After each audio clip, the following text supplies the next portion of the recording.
everyone. Welcome back to the Muscle Intelligence Podcast. I'm your host, Ben Pakulski. I want to give you a short and sweet episode from me about muscle building, just to add to your thought process around muscle building month. Now, muscle building obviously is a very mechanical process, right? There's a lot of objective things you need to do each week, each day, each month, ultimately to optimize the training process itself. However, I'll also tell you that there's a lot of nuance that goes into understanding muscle building at a deep level, which is why I'm able to help people add so much muscle in such a small amount of time, because it's not just mechanical, right?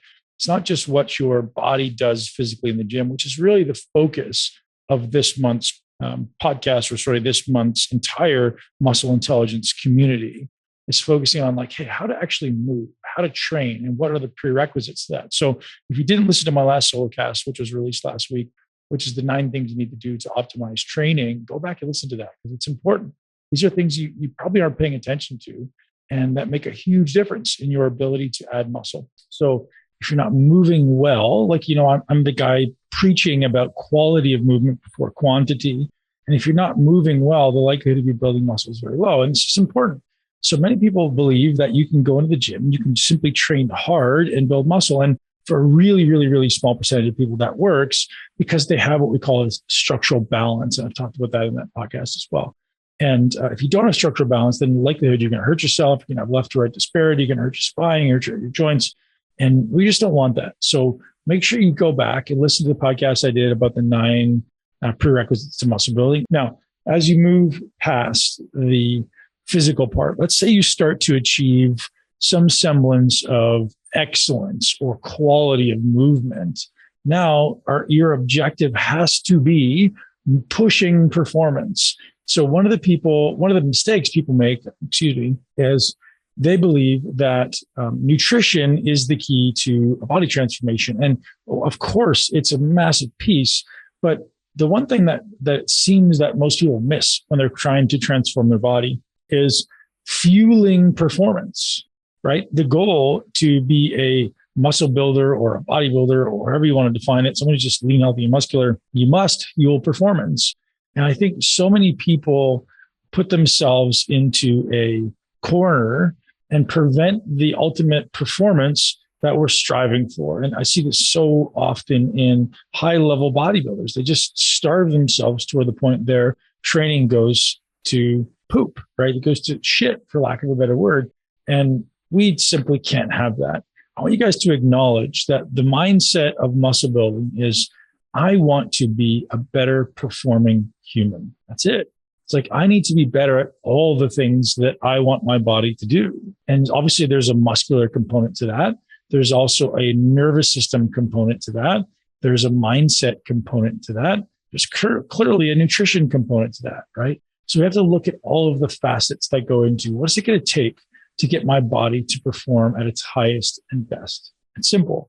And so it's not just, hey, I have to eat less. It's not just, hey, I have to, train harder. It's not any of those things. It's so nuanced, right? So before you train hard, you must train smart. You guys hear me say that all the time, because if you train hard and not correctly, you're going to hurt yourself and you're going to have plateaus. I said in the last podcast, I don't believe in plateaus. And a lot of people ask me that question. Well, why? I said, well, this is why. Because when you train correctly, plateaus become a thing of the past. People reach plateaus. Here's what, let's think of this. I want to build my chest, right? People go, I want to build my chest. Okay. You could train your chest as hard as you want, as hard, as heavy as you want. But if your form sucks, it's going to break. So something's going to break, because most often your chest isn't the bottleneck in your ability to build your chest.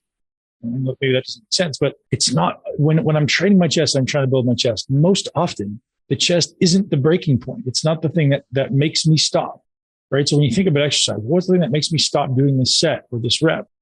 Well, most often when you're training a muscle group, it's not the muscle you're trying to train. It's something around there, some supportive musculature, right? Some synergistic auxiliary muscle.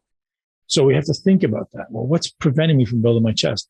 8 times out of 10, it's your back. Yeah, it's your ability to keep your shoulder blades back. And ultimately, the scapular rhythm is going to limit your ability to build and contract your pec. And so it could be my triceps, it could be my delts, it could be a bunch of things. But most likely, it's my posture and it's my back, it's my traps. And now you can train your chest as hard as you want. Your chest is not going to grow. Hard work is not the answer.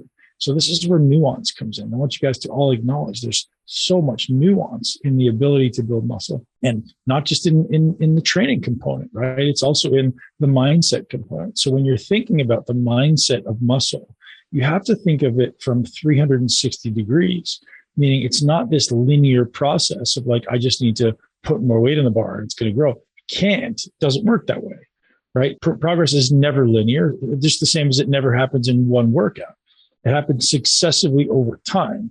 You have to commit to multiple successive workouts over and over and over and over, and then the muscle adapts, right? No muscle ever adapts to one specific workout and grows. It doesn't happen. So don't put so much pressure on what you're going to do today, and put more pressure on the thought process of how you're going to integrate this thing into a complete system. So this complete system ultimately of balance in the body, of healthy tissues, of a healthy mind, of a healthy nervous system. This is the integrated system, the integrated whole body approach to adding muscle. And I promise the ability to add muscle is much greater than you think, natural or otherwise. And most of my guys, if not all, are natural. And we're still adding huge amounts of muscle, because when you start to look at the body from this perspective of first achieving structural balance and then constantly reassessing structural balance, meaning if I see you doing too much of one exercise or too much of one body part, and the body part starts to become disproportionate, that will end. That doesn't go on forever. You have to balance it out. So we'll literally reverse the amount of stimulus and load so that you can move toward structural alignment, structural balance. Think of alignment on your car. If you're going at 40, I said this in the last podcast, if you're going at 40 miles an hour, no big deal. You go to 100 or 150, now all of a sudden it's a whole different ballgame. And you got to take care of that structural alignment, especially because the stronger you get, the more likely you are to hurt yourself. So if you're someone who is, very motivated and you want to grit your teeth and get after it, that's awesome. Just make sure you're doing things correctly. And I'm going to invite you to consider this. Training with intelligence is hard. It's way harder than training mindlessly, way harder. That's why nobody does it. It's exponentially harder to slow down, to contract your muscle as hard as you possibly can. Now, I want you to give you a framework. If you were to imagine lifting a weight, imagine it was like 5 times as much as it actually is. If you're picking up a 50, I want you to imagine it's like 150 or 200 pounds, right? Or 250, whatever. If you're depending on exercise, I want you to imagine it's like so heavy that you have to engage your entire body to lift it. Try that. See how that feels. And then try to contract the single muscle as hard as you possibly can. This concept of isolation versus integration. Right? So when I'm isolating a muscle, I'm trying to make that single muscle do as much work as we possibly can. When I'm integrating, I'm trying to use as many muscles as I can. Those are opposite ends of the spectrum. And so the mindset of that is, can I be so focused and so intentional with every inch, or call it every millimeter of what I do, that my body is actually being challenged at every inch or millimeter? The goal of muscle building, my friends, is not to lift weight. The goal is to challenge muscles. So the next time you step in the gym, ask yourself, am I maximally challenging this muscle, or am I wasting my time? Because ultimately, if you're not maximally challenging your muscle, you are wasting your time. You may get some benefit, but you're not getting maximal benefit. So depending how you approach life, most people who come into my world are looking to achieve maximal benefit. You want to lean in, you want to achieve the maximum progress or maximum result for the least amount of time invested, or at least equivalent. Right? If I'm working hard, I don't want to be beating my head against the wall and not getting results. I want to ultimately get a great result. That's why we're here. Right? So let's do that. Let's focus on that. And guys, my call to you, my encouragement, is to look for the nuance. And I know that's hard. It's hard, especially because you have no idea what the hell I'm talking about at the beginning. But what that means is pay attention, right? Pay attention to your posture. Pay attention to your breathing. Pay attention to your mind and your desire to leave, your desire to quit, your desire to do the easy thing. That's the true gift in muscle building, right? Your muscles will go away. And at some point, you're not going to give a shit about muscle. You may give a shit about your performance, but ultimately, muscle building is amazing in its ability to develop your character. So if you can sit with incredible discomfort and enjoy it and smile, you're becoming a stronger person. If you can learn how to pay attention to the minutiae in your body and just cue in to what your body is telling you, what your body is doing, You're becoming a better person. The development of character exists within every single set, every single rep. It's an opportunity. The muscle building is bullshit. At the end of the day, yeah, you're going to look awesome. It's a byproduct. It's not the goal, right? The goal should be, yeah, I want to work as hard as I possibly can and as smart as I possibly can with nuance, not just, hey, I'm going to slap this weight on. I'm going to move it as fast as I can from point A to point B and do as little work as I can. Do you see the difference? There's nothing wrong with lifting heavy. There's nothing wrong with lifting heavy and being extra strong. That's awesome. But there's a difference between doing it mindlessly and doing it mindfully. And I did it mindlessly for many years. And that was my challenge, right? That was why I've pursued what I pursue now, is this realization that it's empty. I had one of the best physiques in the world. And I just was like, yeah, it's not what I want. And that's not saying what you want, but what you realize is you can have both. So you can have an amazing physique and you can have an amazing mindset, an amazing character, and that will carry you much further in other areas of your life. So my encouragement, ladies and gentlemen, is tomorrow when you step in the gym or later today, plant your feet in the ground and feel it. Connect with your feet. Feel what it feels like to connect with the earth. And then work your way up the chain. So what does it feel like to connect with my calves? What does it feel like to connect with my quads, my hamstrings, my glutes? And like really cueing in with every step you take. What does it feel like to connect in with my spinal muscles, with my diaphragm, with my chest, with my arms, and really pay attention proprioceptively to what's happening inside your body. So if you want to progress, this is how training happens. This is how progress in training, it becomes exponential. And now here's the catch. It's hard in the beginning. It's hard. No question. It's not easy. But eventually it becomes much easier. Eventually it becomes a habit. And eventually you can get way more out of a small amount of work than you have in the past out of a huge amount of work. So when people come into my ecosystem and they say, I want to add muscle, we spend at least 1 to 3 months teaching you how to do this. And there's a lot of nuance, right? It's a lot of nuance in every single exercise you do. And here's the thing. You already know how to do it. You don't need me to teach you. You can figure it out by yourself. Could I make it faster? Of course. But could I make it better when you're at the top 1%? Of course. But in the meantime, all you need to do is feel. Your body's telling you everything you need to know. What do I feel? Do I feel balanced? Do I feel unbalanced? And correct it and pay attention to what feels balanced, what feels good. How can I feel this more? How can I feel this less? And play with it. And literally, that's the nuance that exists in every single rep, every single set, and every single workout. And because you guys are aspiring to be the best humans you can, not just to have the best bodies. Yeah, you can have an awesome body, no question. But being the best human means the development of character, the exploration of self, the exploration of your desire to want to cheat, quit, stop, find the easy path. And I've made a lot of mistakes in my life. And this is one of them, right? Is trying to always find the easy path. Humans are designed to look for the easy path. And people who succeed are the ones who see the challenge and walk into it. In fact, we intentionally curate. Say, I want this thing to be harder. How can I make it harder? How can I make it more effective and challenging? If you do it once, that's all you need, right? Do it once and you will be a believer. Try it because it's hard. And you'll realize, God, I've never felt something like this in my life. That's the number one thing I hear is I've never felt this so much in my life. And I'm like, yeah, I can teach you how to change your life in 5 minutes. It's just learning how to connect in rather than disconnecting. Like some people go to the gym and throw the headphones on and pull the hat over their eyes and disconnect. No. We want to connect with our body. We want to connect with our mind. We want to connect with our emotions in our workout. That's how we progress, right? People talk about training anger. Go ahead. But you don't need to use it you don't need to be a victim. You can use the emotional charge to drive more performance. But you don't need to be a victim to it. It's not something you have to do. You harness it for sure. That's awesome. Harness your passion. Harness your fire, right? Harness your anger. Good. Don't harness it on something else. Harness it on just to generate energy. It's called neural energy, right?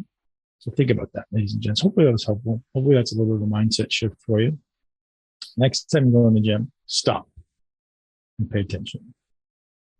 If at any point in any rep, you can stop and say that the muscle you're training is actually the thing working, you're on the right path.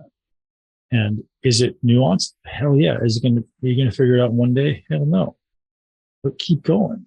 It's like one step in front of the next, right? One foot in front of the other. Keep going. Just pay attention. And if it's hard in the beginning, good, right? Good. And realize it's going to take some patience.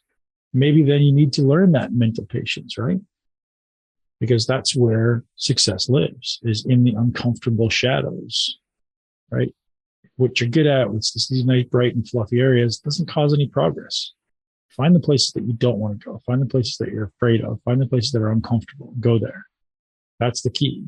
So as I embark on another day here in Costa Rica, I encourage each and every one of you to have a wonderful day, to connect deeply with yourself, to understand yourself, to understand your mind, understand your emotions, understand your body. And when you start to understand yourself, it opens up the door to understanding others and understanding, connecting with others. And until you love and accept yourself, you won't love and accept others, or they can't love and accept you. And I encourage you all to use workout as the doorway, and then there will be more doorways along the way, I promise. Have a great day, ladies and gentlemen. Today's podcast is brought to you by our great friends at Organifi. Organifi Green, Organifi Red, Organifi Gold are three wonderful products. I suggest that each and every one of you guys consider using. One of my favorite products all time is the Organifi Red. You guys know I talk about that often. Personally, I use it probably 4 or 5 times a week. One, it's a delicious juice that just tastes great. It's full of adaptogenic powders and other things to support immunity and detoxification. But most importantly for me, it's going to help with my cardiovascular system. It's going to help with, because it's so loaded with red berries and beets, it's going to help to dilate my blood vessels and allow my cardiovascular system to work more effectively so that I can ultimately have a greater workout. I can have greater sexual performance. Ultimately, I can live a longer time because I'm taking care of my cardiovascular system. So it's also loaded with cordyceps and a number of other things that are going to boost nitric oxide in your body. So if you're someone who wants to optimize sexual performance, optimize performance in the gym, check out Organifi Red. You also want to check out Organifi Gold and Green because they're just great additions to my weekly routine. And if you've heard me on my podcast in the past, you know what they're about. If you haven't, I'm sure I'll share it with you again in the future because I absolutely love my Organifi products. Thank you to Organifi for sponsoring the show. You guys can pick it up at ORGANIFI, Organifi.com/muscle. Use the code MUSCLE to get hooked up with 20% off and have an amazing day, ladies and gents. Thank you for being here. If you did enjoy this podcast, let me know. Give me a shout out on Instagram. You can give me a shout out on YouTube. You can also subscribe on Apple Podcasts and Spotify and everywhere else where amazing podcasts are listened to. Have an amazing day, ladies and gents, and live your greatest life in the body that you absolutely love. Thank you so much for tuning into Muscle Intelligence. If you enjoyed today's episode, please be sure to share it with at least one person you know. Make sure you're subscribed so you never miss an episode. This podcast is for information purposes only. The statements and views on this podcast are not medical advice. This podcast, including Ben Pakulski and the producers, disclaim responsibility for any possible adverse effects from the use of information contained herein. Opinions of guests are their own, and this podcast does not endorse or accept responsibility for statements made by guests. This podcast does not make any representations or warranties about guest qualifications or credibility. This podcast may contain paid endorsements or advertisements for products or services. Individuals on this podcast may have a direct or indirect financial interest in products or services referred to herein. If you think you have a medical problem, consult a licensed physician.